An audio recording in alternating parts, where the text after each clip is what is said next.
Sir हर बार छोटी छोटी बात पे करके कांग्रेस पार्टी ने देश को आजाद कराया। सर सुखदेव, भगत सिंह, राजगुरु ये सब ने तो कुछ नहीं किया था शायद।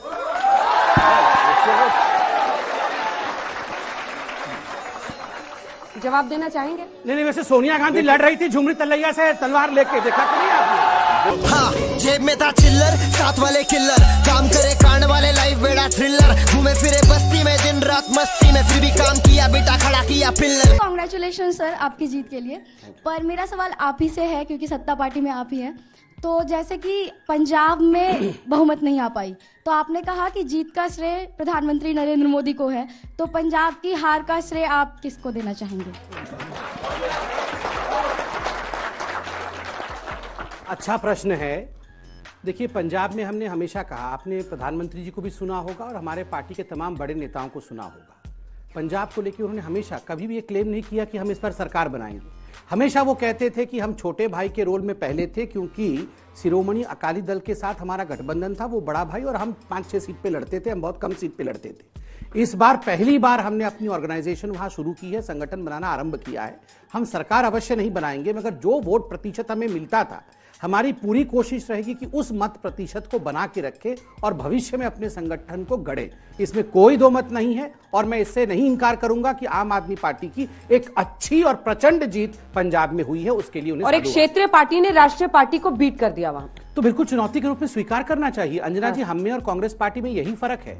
अगर चुनौती है तो चुनौती को स्वीकार करना, तैयारी करना कि चुनौती को अगले बार कैसे। आपने पैसे के दम पे क्यों कांग्रेस सरकार को तोड़ा? भाई साहब, आप शपथ ले लीजिए, उत्तर प्रदेश में मुख्यमंत्री बनवा दीजिए। क्या किया था आपने? मैं बधाई दे देता, इतना परेशान बधाई दे देते हैं कि यही जीते। आप ये नाटक आप कॉमेडी सर्कस क्यों चल रहा है? आप परेशान मत होइए। आपको सवाल कर रहा हूँ, जवाब दीजिए। मध्य प्रदेश में आपने सरकार कांग्रेस की क्यों तोड़ी? सुनिए भाई, हम बहुमत में थे। भाई साहब, संबित जी, उनके सवाल का सार ये है ना कि सीटें कितनी भी आए, अगर मामला अटका तो लोग कहते हैं बीजेपी वाले सरकार बना लेंगे। ईडी चोटी का जोर लगा के, देखिए ईडी चोटी, पीछे लगाते हैं, ईडी चोटी का जोर लगा देते हैं। मैं जवाब दे रहा हूँ। अंजना जी, मुझे तो आश्चर्य होता है, 5 राज्यों में मध्य प्रदेश का नाम भी नहीं है, चुनाव मध्य प्रदेश में हुआ नहीं है। ये मध्य प्रदेश है ना, आपने सरकार क्यों गिराई वहां? अरे इनको टाइम मशीन में बैठा करके पीछे भेजो, पहले भेजो। ये अभी जब जवाब नहीं है तो आप यहाँ क्या जवाब देंगे बताइए? नहीं, आप कपिल शर्मा का क्या शो है भैया? कपिल शर्मा तो आपके यहाँ बैठा हुआ है। आप राहुल गांधी, मेरे सवाल का जवाब वो तो आपके यहाँ।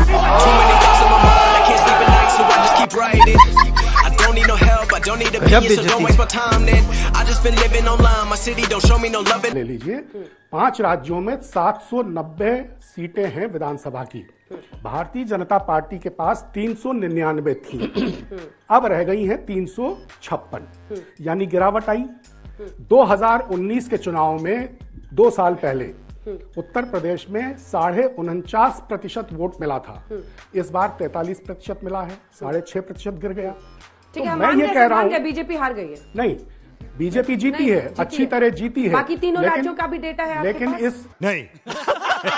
इस जीत को, अगर आप एक पॉलिटिकल एनालिस्ट हैं तो आप भी जानेंगे पंकज जी की एंटी इनकम्बेंसी को 4 बार, चौथी बार ये बीट कर रहे हैं। 2 विधानसभा 2 लोकसभा चुनाव, उस नजरिए से बताया जा रहा है कि एक बड़ी जीत है। और बाकी 3 राज्यों में आप देखें तो इनकम्बेंट होते हुए उनकी सीट्स बढ़ी हैं, इसलिए इसे प्रचंड जीत बताया जी, बड़ी जीत है, लेकिन प्रचंड नहीं है, फिनोमिनल नहीं है। शब्द बदलने इस जीत को, आप बोले तो जीत को हार कह देंगे? नहीं, इस जीत को इतना बढ़ा चढ़ा के कृपया मत बताइए।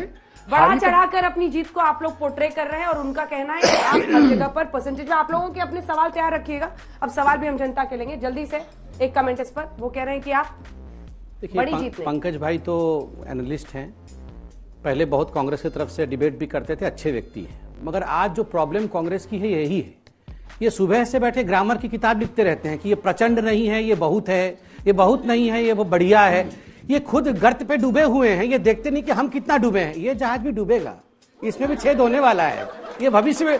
अरे तैरो, आप समुद्र के गर्त में पड़े हो, थोड़ा हाथ पैर मार के तैरो, ये वो जहाज डूबेगा, इसमें छेद हो गया है, इसमें पहले 3 छेद थे, अब 4 छेद हो गए। अरे आप तैर के ऊपर आओ, तभी जिंदा बचोगे। इतनी चिंता मत करो दूसरे के जहाज में कितनी छेद हुई है। If you think you are bad, I am your dad.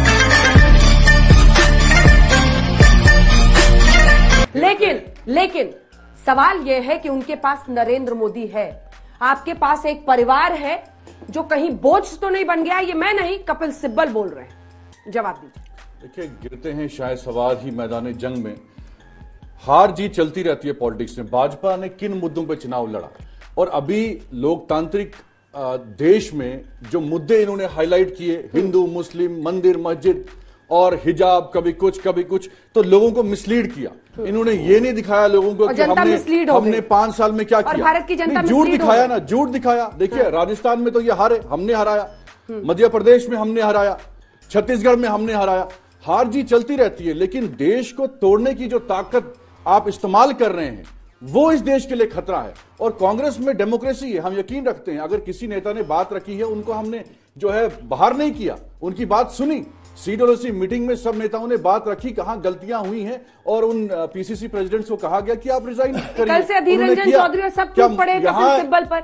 One man show नहीं, कपिल सिब्बल अगर पार्टी नेतृत्व पे परिवर्तन की बात कोई करता है तो इसको क्यों अनुशासनात्मक तरीके से गलत समझा जाता है? वो भी तो बेहतर ही चाहते हैं ना। कपिल सिब्बल भी तो पुराने नेता है ना कांग्रेस के। नहीं, वो कांग्रेस प्रेसिडेंट डिसाइड करेंगे ना। उन्होंने तो बात उनकी सुनी, बीजेपी की भाषा CWC में फैसला हुआ कि इलेक्शन होंगे, नेता चुनेंगे किस नेता को वो पसंद करते हैं। CWC में तो एक्सेप्ट किया गया ना। ऐसा नहीं है कि सिर्फ मोदी और अमित शाह ही पूरा देश चलाएंगे, पूरी पार्टी चलाएंगे। कांग्रेस में लोकतंत्र पे विश्वास किया जाता है और आप देखेंगे हम मजबूती के साथ पहले भी लड़ रहे थे और अगले चुनाव में भी लड़ेंगे, लेकिन विकास की बुनियाद, जवाब उसके बाद त्यागी जी के, ना कि धर्म के बुनियाद। आप धर्म हिंदू मुस्लिम की पॉलिटिक्स करते हैं?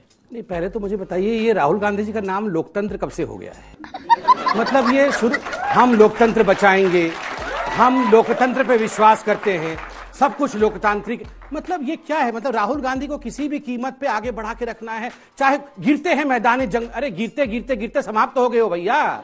गिरते हैं उठने के लिए, वो उस शेर को पूरा तो करिए। गिरते हैं उठने के लिए, ताकि फिर से लड़े। गिरे ही जा रहे हैं, फिर भी बोल रहे हैं हम गिरते रहेंगे। ये क्या हार होती रहती है, जीत होती? अरे हार हो रही है, जीत हो ही नहीं रही है। ये सब समझना पड़ेगा। और देखिए, ये हमारा काम नहीं है। ये ना तो अमित शाह जी का काम है, ना नड्डा जी का काम है, और मोदी जी का तो काम कतई नहीं है कि एक स्ट्रांग कांग्रेस पार्टी का निर्माण वो करेंगे। अब हम करेंगे क्या इनके घर में निर्माण जाके? ये स्ट्रांग पार्टी कैसे होगी कांग्रेस पार्टी? और धर्म के नाम पे हम राजनीति करते हैं? कौन कह रहा है?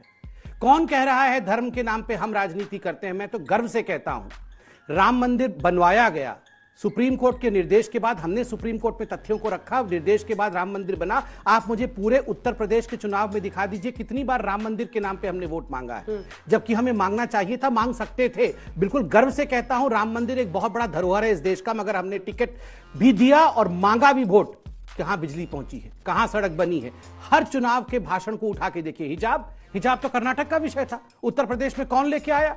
आपके नेताओं ने उत्तर प्रदेश में लाकर हिजाब के विषय को विषय बनाने की कोशिश की, फेल हुआ। और आज अंजना जी एक बड़ा विषय हो गया है।